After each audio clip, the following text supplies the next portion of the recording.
வணக்கம் நண்பர்களே.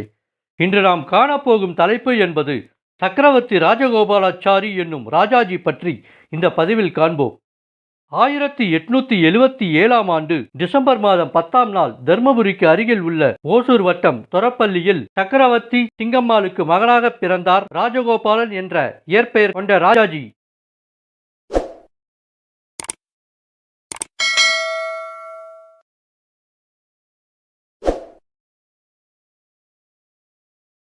அந்தணர் சமுதாயத்தை சேர்ந்தவர் இவர்.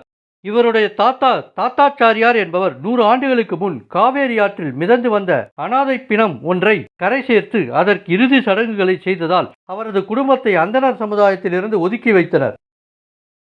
ஓசூரில் தொடக்க கல்வியும், பெங்களூர் லண்டன் மிஷன் பள்ளியில் உயர்நிலை கல்வியையும், பின்னர் சென்ட்ரல் கல்லூரியில் பட்டப்படிப்பையும் முடித்து 1896ஆம் ஆண்டு BA பட்டம் பெற்றார். சென்னை சட்டக்கல்லூரியில் BL பட்டம் பெற்று வழக்கறிஞரானார்.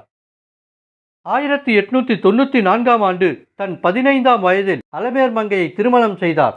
5 பிள்ளைகளை விட்டுவிட்டு அவர் மனைவி மரணமடைந்தார். ராஜாஜி பீஷ்மரை போல் மறுமணம் செய்யாமல் தமது 94 வயது வரை வாழ்ந்தார். சேலத்தில் வழக்கறிஞராக திறமையுடன் பணியாற்றினார். இதன் மூலம் அவர் புகழ் பரவியது. சேலம் நகராட்சியின் உறுப்பினராகவும் பிறகு அதன் தலைவராகவும் பொறுப்பேற்று பல நல்ல திட்டங்களை செயல்படுத்தினார்.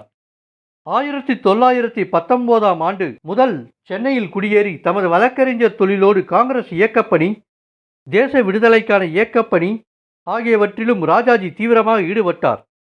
1919ஆம் ஆண்டு ஒத்துழையாமை இயக்கத்தை காந்தியடிகள் அறிவித்த போது தமிழ்நாட்டில் இருவிதமான பிரிவுகள் தோன்றின. ஒன்று ஆங்கிலேயர்களின் சட்ட சீர்திருத்தங்களை ஏற்றுக்கொண்டு சட்டமன்றங்களில் நுழைவது என்றும், மற்றொரு பிரிவு ஒத்துழையாமை இயக்கத்தையும் சத்தியாகிரகத்தையும் நடத்துவது என்று இன்னொரு அணியும் தீர்மானித்தன. மோதிலால் நேரு போன்றவர்கள் 1வது பிரிவை சேர்ந்தவர்கள். காந்தியடிகள் 2வது பிரிவை சேர்ந்தவர். தமிழ்நாட்டில் பல வழக்கறிஞர்கள் 1வது பிரிவில் இருந்தனர். ஆனால் ராஜாஜி காந்தியடிகளின் 2வது பிரிவை பின்பற்றினார். ஒத்துழையாமை இயக்கம் நடைபெற்ற போது முழு அளவில் ஆதரவளித்தார் ராஜாஜி. ஒத்துழையாமை இயக்கத்தினை வலியுறுத்தி பிரச்சாரம் செய்ய ஆங்கில அரசு விதித்திருந்த தடை உத்தரவை மீறி அவர் பேசினார் என்பதற்காக முதல் முறையாக கைது செய்யப்பட்டார். ராஜாஜி விடுதலை பெற்றதும் 8000ஆக இருந்த தமிழ்நாடு காங்கிரஸ் உறுப்பினர்கள் எண்ணிக்கையை 30,000ஆக உயர்த்தி காட்டினார்.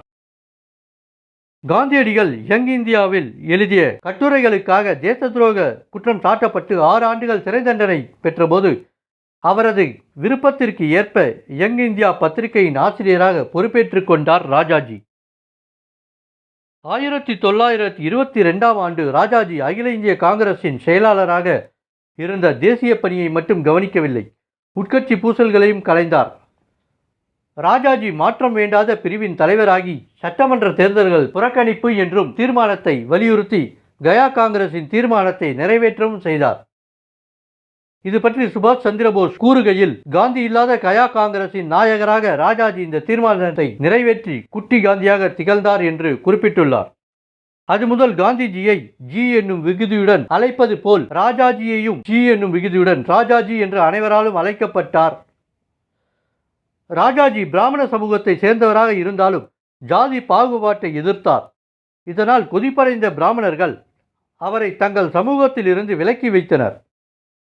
ராஜாஜி ஜாதி மத ஏற்ற தாழ்வுகளை பார்க்காதவர் என்றாலும் தமிழ்நாட்டில் பிராமணர் அல்லாதவர் என்ற பாகுபாடு ஏற்பட்ட போது அவரை பிராமணராகவே பார்க்க ஆரம்பித்தனர். 1935ஆம் ஆண்டு இந்திய அரசு சட்டப்படி 1937ஆம் ஆண்டு இந்தியா முழுவதும் தேர்தல்கள் நடத்தப்பட்டன. அந்த தேர்தலில் காங்கிரஸ் கட்சி வெற்றி பெற்று ராஜாஜி சென்னை மாகாணத்தில் பிரதமராக பொறுப்பேற்றுக் கொண்டார். இந்தியா விடுதலை அடைந்த போது மவுண்ட் பேட்டன் இந்தியாவின் கவர்னர் ஜெனரலாக இருந்தார். காந்தியடிகளின் படுகொலைக்கு பின் மவுண்ட் பேட்டன் இங்கிலாந்து சென்றபோது இந்திய கவர்னர் ஜெனரலாக ராஜாஜி பதவியேற்றுக் கொண்டார். இந்திய நாட்டின் மிக உயர்ந்த கவர்னர் ஜெனரல் பதவியை வகித்த ஒரே இந்தியர் ராஜாஜி ஆவார். 1952ஆம் ஆண்டு இந்தியாவில் முதல் பொது தேர்தல் நடைபெற்ற போது தமிழ்நாட்டில் காங்கிரஸ் கட்சி பெரும்பான்மை இழந்தது. சட்டமன்ற உறுப்பினர்களை கொண்டு மேல் சபையால் தேர்ந்தெடுக்கப்பட்ட ராஜாஜி திறமையான ஆட்சியை மக்களுக்கு வழங்கினார். ஆனால் தனி ஆந்திர மாகாண கோரிக்கை, தமிழ்நாடு என்று பெயர் சூட்டும் கோரிக்கை மற்றும் இவரால் அறிமுகப்படுத்தப்பட்ட காலையில் படிப்பு மாலையில் தொழில் என்ற திட்டம் குலக்கல்வி திட்டம் என்று குற்றம் சாட்டப்பட்டது போன்ற காரணங்களால் இவரின் புகழ் மங்கியது. காங்கிரஸை விட்டு விலகினார். பின்னர் சுதந்திரா கட்சி என்னும் கட்சியை தொடங்கினார்.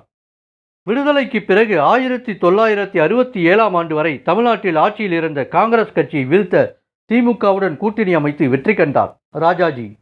தமிழ்நாட்டில் பிறந்த அறிவு சார்ந்தவர்களில் முதன்மையானவராக விளங்கி தன் 94 வயதில் மரணமடைந்தார் ராஜாஜி. நண்பர்களே, இதுபோன்று மற்றும் ஒரு பதிவில் உங்களை சந்திப்போம். நன்றி.